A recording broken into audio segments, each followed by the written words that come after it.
Welcome back. We see our fair share of power outages in Michigan, and the main culprit is the weather. Yes, and I got to talk with Consumers Energy behind the scenes to see how they handle power outages and prepare for storms. Summer storms with high wind and heavy rain can cause major issues with Michigan's energy infrastructure. Consumers Energy sees more outages during the warmer months because of the higher load on the system, and all of those pretty leaves on the trees, they create extra weight, which makes it easier for the wind to bring down limbs on lines. Wind gusts can play a major role in restoration and in taking down power lines. Deborah Dodd, Senior Public Information Director with Consumers Energy, says the company does daily weather monitoring with an on-site meteorologist who alerts them of impending weather that could impact power to customers. When severe weather is on the horizon, Consumers mobilizes crews and resources around areas expected to see the biggest impact. If we have a major storm, we'll activate our resource management centers and work management centers where everybody comes together that's in storm mode so that everybody's right there in the same general area. Deborah says Consumers has 3 storm trailers that can be deployed to different areas around the state.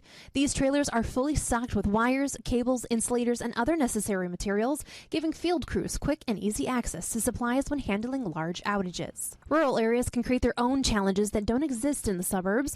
Crews can move from house to house in residential areas, but once they get into rural areas, there are more obstacles between them and power lines. Senior Electric Dispatch Specialist Chris Stetler says they may have to walk back a mile, find out what the problem is, assess everything, and then come back out a mile, get all their equipment, and then tote everything back in. So, a job that out by the road might have taken a half an hour to fix, maybe now it's going to take them 5 or 6 hours. During mass outages and severe weather, the command center is buzzing with different teams working on dispatching crews to outages, monitoring flow of power, and restoring power. So when you call the call center, they go through their checklist and they create the job based on what the customer is telling them.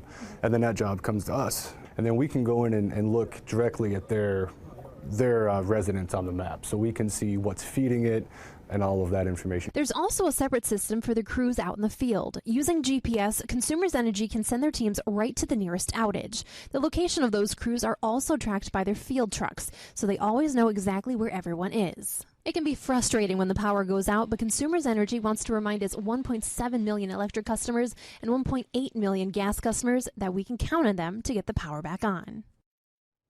Now, if or when your power goes out, your meter sends an alert to consumers, but you can still call in an outage. Now, what can you do at home once you're in the dark? Well, during an outage, people mainly turn to gas-powered generators. In order to keep your refrigerator and sump pump running, you'll need a generator with at least 2,200 maximum output for each. You can get one of those for a few $100s. Never run your generator in your house or garage. That includes keeping it at the edge of the garage with the door open.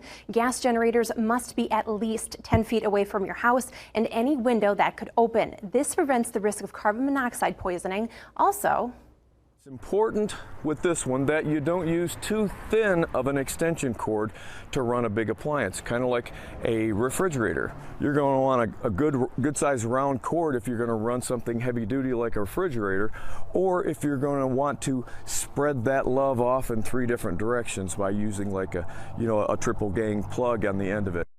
Generator or no generator, you'll want to have a preparedness kit handy. Things you'll need: a weather radio for severe weather alerts, daily prescriptions and basic medicines, extra batteries, a flashlight, money, 3 days worth of non-perishable food, pet food and baby food if needed, a few gallons of water, a basic first aid kit, backup phone charger, and a list of emergency numbers in case your phone dies.